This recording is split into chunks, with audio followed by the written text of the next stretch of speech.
I'm here today to announce that I will be a candidate for the leadership of the Progressive Conservative Party.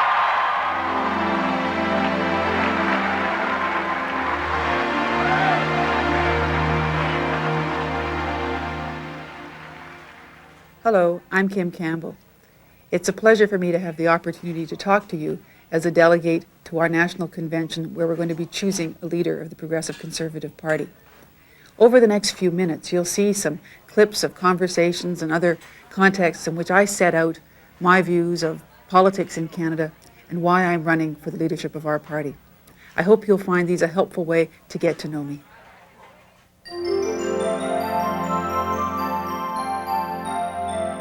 She's been in provincial politics. She's been a member of the school board. She's run her own business. I think that she understands Canadians. She understands what Canadians are all about. I think that's refreshing in a politician. The leader has to understand the issues. The leader has to be able to see the world and know what's going on, to define the priorities, to know what has to be done. But the most important thing about leadership is the ability to mobilize people, to galvanize them, to get them working together, to be able to identify talent, to know who should be put in which or what position. It's a good vision of Canada, of the economy. I think it's important to recognize that as a leadership candidate, my view is I want to set out the goals that I want government to attain, goals that I'm committed to attaining for government. But to try and translate that into a shopping list of policies that I may or may not be able to deliver on, I think simply increases people's cynicism about the process.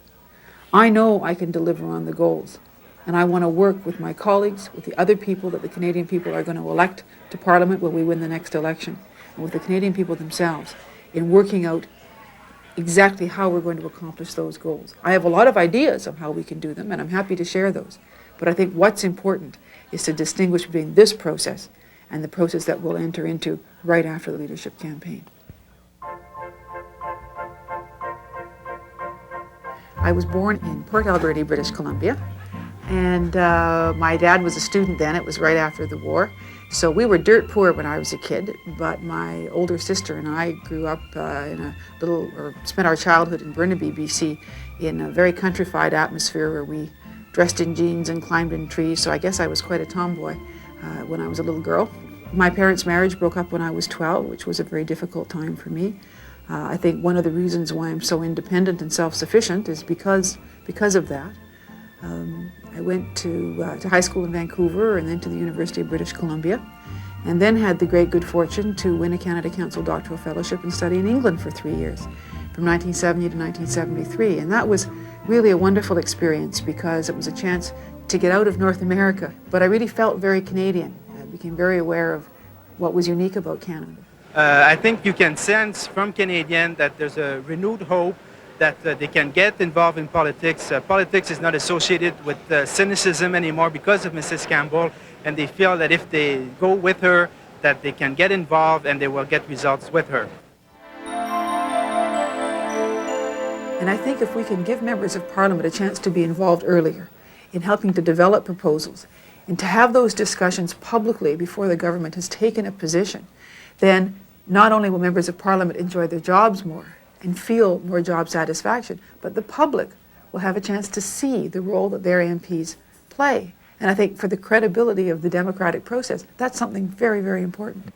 The government and the politicians have to start bringing government back to the people. People need to feel that their Prime Minister is somebody that they can talk to like a friend, is not somebody who's distant from them. And that, I think, is very, very important. I think people should be taught about politics in school, the structure, the mechanism of politics, so they know how it evolves. If we can create a much better party organization and the vehicles in the party for explaining and communicating policy, then we have an informed group of members who are out there as independent sources of communication for the government, who can explain to the people they meet at work or in the coffee shops what's really happening. And I think we've, on the elected side, really felt the lack of that, of ambassadors who could be out explaining, even informally or formally getting involved in speaking engagements on our behalf. Important part of the country. We're going to look at The one issue, policy issue, that the Prime Minister does get involved with on a much more personal basis is foreign policy. Because so much of government policy now in the foreign area, whether it's economic or diplomacy in terms of our alliances and international associations, is done at a heads of government level. As you may know, my very first career, I started out as a Soviet specialist. And a former ambassador was talking to me the other day and said, it's absolutely extraordinary to think that we might have a prime minister who has a profound understanding of the former Soviet Union and the history of those new countries and where they're coming from. At this time in our history, in time of world history, when we're faced with the challenge of redefining the rules of the game in the world order, of trying to find a role for the United Nations, of trying to deal with the new political realities in what used to be the Soviet bloc, I think that is a very important area for a leadership candidate to show some kind of credibility in. The way she talks about politics and the need for it to change, to include people, I think that's really critical to our well-being as a country. I think people want a prime minister who is strong, who is capable of taking decisions, who is capable of leading. But they also want a prime minister who can articulate a vision of the country. I think there is a hunger in Canada to feel that connection to the country, to have a vision articulated that they can relate to, they can be part of.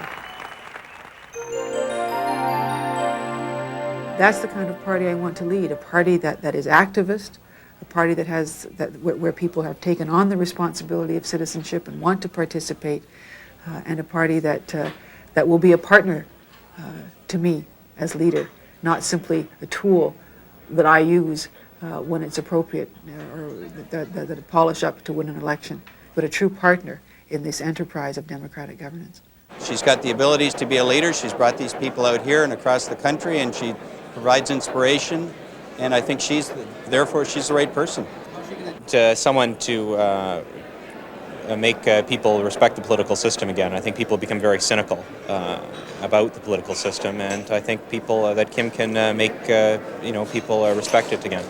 And we must always, in public life, keep that people-centered orientation and remember that it's real flesh and blood human beings who deal with these issues. And I used to say as Minister of Justice to my department, we're not legislating for abstractions. We're legislating for real people. Let's make sure that real people understand what they're doing, that they can live with it, and that it's real people that we're trying to help. If we do that, we can succeed.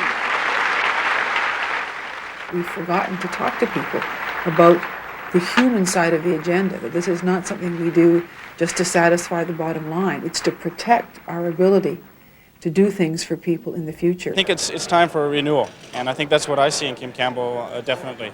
She has new ideas, and that's what Canada needs. Well, you asked me if someone had to stick a label on me, what would it be? I've had a lot of labels stuck on me that I didn't really recognize, and I'm tempted to say that labels are for tins of soup. I guess the label that I would stick on my forehead if I had one would be realist. I think in terms of left-right, it puts me in the center, I suppose, if only because it seems to me that's a place of balance. I'm a fiscal conservative, not because of any other reason, but that I'm a realist. I can't pretend that the deficit and the debt don't count. I can't pretend that governments can spend and tax and it doesn't have any negative impact on people. I can't pretend that economic creativity comes from centralized planning. I know better. So to the extent that I'm a fiscal conservative and an economic conservative, it is, in my view, a very realistic assessment.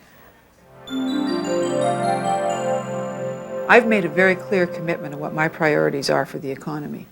Hold the line on taxes, balance the budget in 5 years, strengthen the Bank of Canada to keep interest rates down, develop an economic strategy for small towns and rural areas, open up the budget-making process, and work at things like literacy and job training in cooperation with the provinces.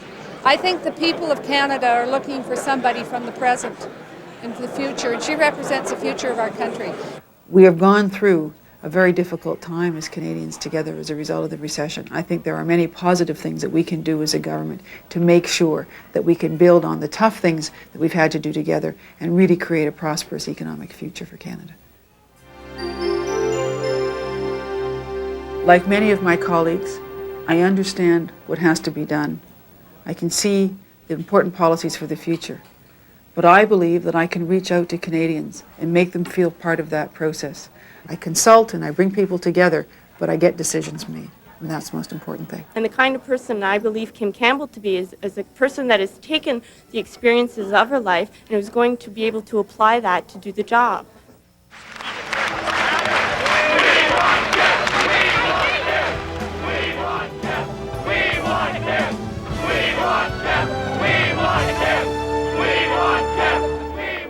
Thanks for taking the time to watch this video. I really appreciate having the chance to communicate with you, and I'm looking forward to meeting with you over the course of the next few weeks in your ridings and, of course, in Ottawa in June. You can always call my 1-900 number to express your views to the campaign or to ask questions. But most importantly, I want to take this opportunity to ask you for your support. I really believe in the future of this country and what we can do as a party to assure the future of Canada. And I think together we can do great things for this country we love. I want to start a process of change in how we think about politics in this country. And I want to build toward an election victory this year, but a special election victory. An election victory that Canadians will see not just as a win for the Progressive Conservative Party, but a victory for them and for Canada. I need your help. Thank you.